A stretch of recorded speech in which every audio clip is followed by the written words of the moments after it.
expositivo. É o nosso terceiro sermão de hoje. Sermão expositivo. Sermão expositivo. Então, bom, estamos tratando aqui de um sermão que tem por objetivo a exposição do texto sagrado. É um sermão, para mim, excelente, brilhante para as explicações das Sagradas Escrituras. Porque ele trata das explicações de uma unidade bíblica, tá? De 4 ou mais versículos, ou de todo aquele texto lido, ou de toda a Bíblia. Ele é excelente para a explicação das Sagradas Escrituras. Então, para você gostar de um sermão expositivo, pregar em um sermão expositivo, você tem que estar disposto para a explicação de verso a verso, texto, explicar as Escrituras Sagradas. O principal objetivo do sermão expositivo é a exposição dos textos sagrados. Esse eu vou até colocar aqui para você, o principal objetivo. Então, não é...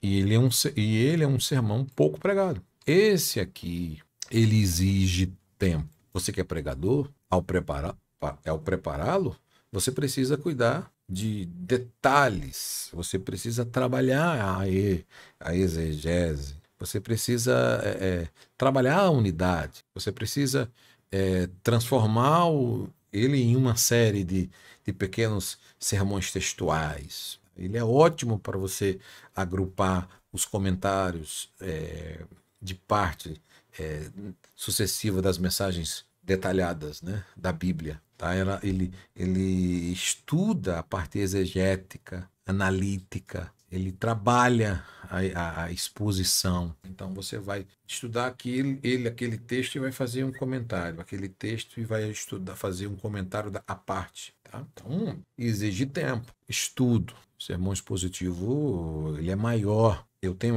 essa Bíblia, eu tenho essa Bíblia aqui, de Spurgeon era um reformado, mas ele pega um texto pequeno.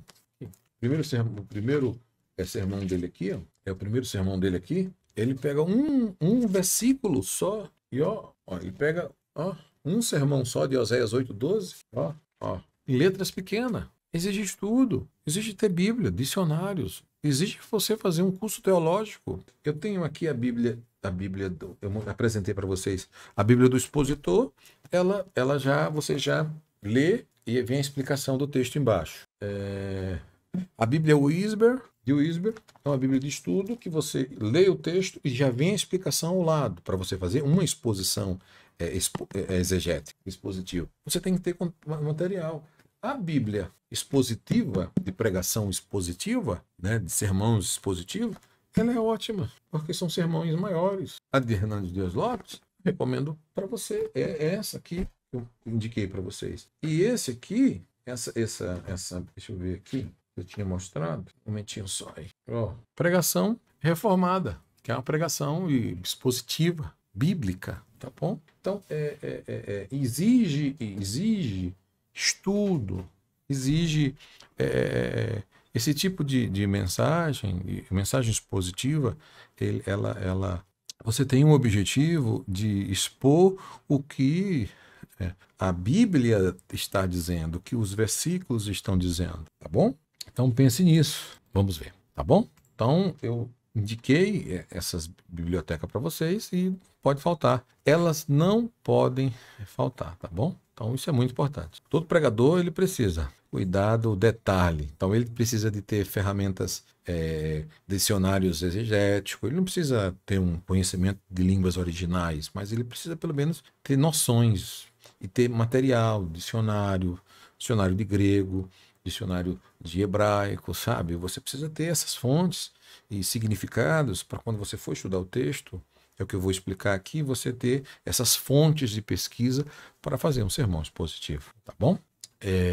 É ótimo para você, quando você estuda o sermão expositivo, você vai agrupando os comentários, né? Os comentários de cada texto, estudando as passagens bíblicas. Ao longo da própria Bíblia, você vai marcando os comentários e vai fazendo isso aqui. Essa daqui é Bíblia comentada. Bíblia de Wisber. E o próprio Wisber é aquele que tem ele comenta, ele tem um comentário que é o comentário colorido que eu tenho aqui. Esse aqui, ó, ele tem 6 volumes, tá ali. Ele tem 6 volumes.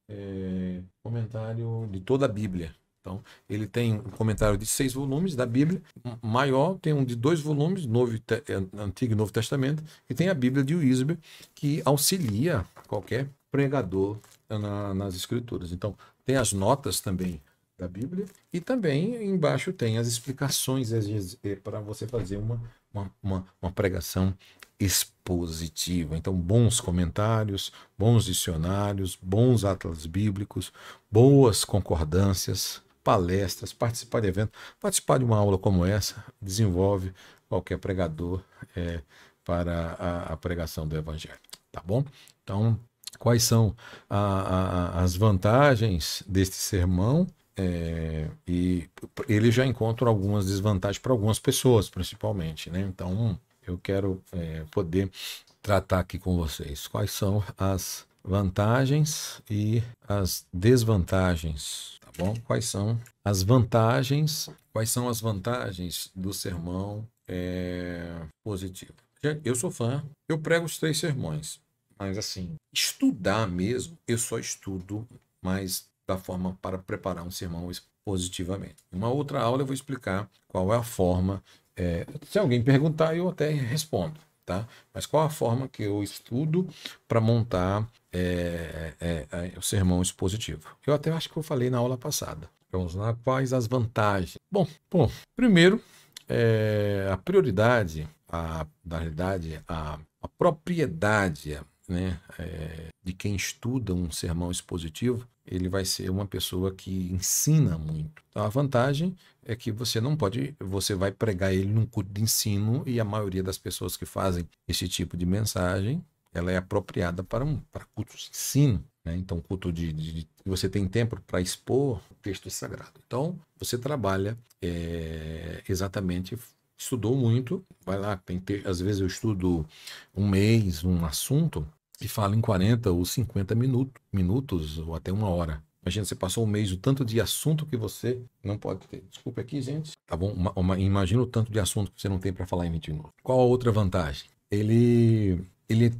Como você faz a interpretação natural da Bíblia, então as pessoas que você prega na igreja, que ensina, vão acostumar com aquela forma didática no seu ensino natural da interpretação da Bíblia. Ou seja, toda vez que você for ler alguma coisa, como no meu caso, eu gosto sempre de ler naturalmente, fazendo interpretação. Por isso que essa Bíblia, para mim, eu apresentei hoje para a Bíblia para vocês só de Bíblias mais para pregadores. A Bíblia do Expositor, para mim, ela é excelente, Bíblia de cabeceira.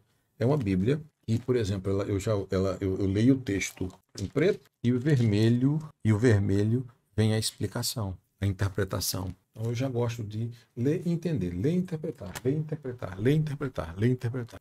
Tá bom? Ele é um tipo de sermão que ele pretende-se exclusivamente, ele pretende-se exclusivamente de um princípio, a palavra de Deus. Não adianta. Então, os pregadores expositivos apareçam.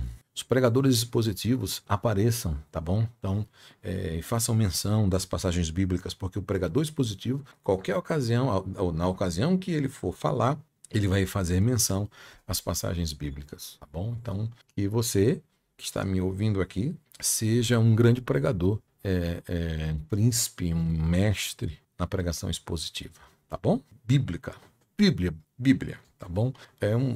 Dá dó, é de chorar. Você vê os púlpitos hoje em algumas igrejas brasileiras. Os pastores não estudam, levam qualquer tipo de sermão para os irmãos. É vergonhoso. Vamos ver aqui.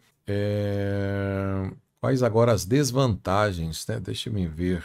Quais as desvantagens agora do sermão expositivo? Bom, primeiro, não pode ter atenção de ouvintes menos interessados. Pode prestar atenção. Dependendo das pessoas, não tem paciência, não tem interesse. Quem não gosta de aprender, não gosta de sermão expositivo. Porque tem uma classe de pessoas dentro da igreja que elas não querem aprender, não estão ali para aprender, só querem ouvir revelações, só querem ouvir barulho, e são fáceis de ser enganados e aí automaticamente não querem saber se a Bíblia está sendo explicada. Quer o reteté, quer o ré, quer o prá, quer o tá. Eu creio em tudo isso, gente, mas tudo tem que ter ordem, tem que ter decência. Você tem que ter atenção para aprender, tá bom? Então, o sermão expositivo pode não ter a atenção de muitas pessoas, porque as pessoas não. Estamos vivendo uma classe, uma época de pessoas desinteressadas por conhecimento. Senão essa live poderia estar cheia, lotada de pessoas querendo aprender. As pessoas não querem aprender. Tá aí, estou com um curso aqui barato, um curso de oratória, interpretação bíblica, com desconto, com R$ 200 de desconto. Vou estar esse mês inteiro. E tem pessoas que entram, começam a estudar, aí vê que é muito estudo, tem muita aula, videoaula, disciplinas, tem disciplinas com 300 páginas. Pô, mas é tão difícil assim. Eu falei, mas você está entrando para estudar, fazer um curso de bacharel, você quer o quê? Só ver videoaulas e não quer estudar, não quer ler?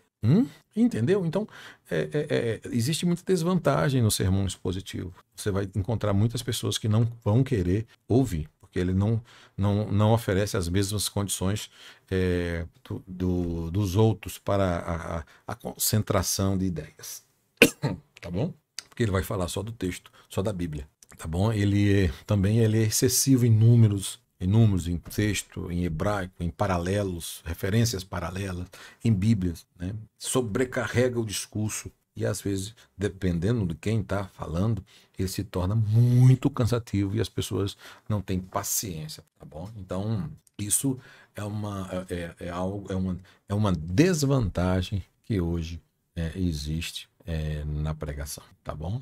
Então, isso, irmãos, eu tenho aqui a mente, eu tenho aqui a minha preocupação direta com tudo isso que acontece e a experiência de tudo isso, tá bom? Então, deixa eu falar uma coisa para vocês aqui. O tempo já nos deu, já fechou aqui, tá? Meu Deus do céu, a gente começa aqui já e o tempo já vai embora. Bom, amanhã nós vamos falar um pouco vamos dar continuidade, vamos falar sobre os oradores e vamos falar um pouquinho sobre sermões. Vamos trabalhar alguns textos bíblicos, fazer algumas exegeses e montar sermões aqui, tá bom? E eu convido você para amanhã estar conosco aqui às 22 horas, tá bom? Pode ser, tá? Deixa eu ver como é que vocês estão aqui. Champlin. Bom, vamos lá. Essa enciclopédia de Champlin é a melhor que o dicionário para estudo expositivo. Esta enciclopédia de Champlin, sim, a enciclopédia de Champlin, ela é boa porque ela é uma enciclopédia teológica e filosófica, tá bom? Por isso que ela é boa. Queremos saber, pastor. Amém, amém, trazendo muito para dentro da igreja. Amém. Já. Amém. Deus abençoe. Deus abençoe. Bom,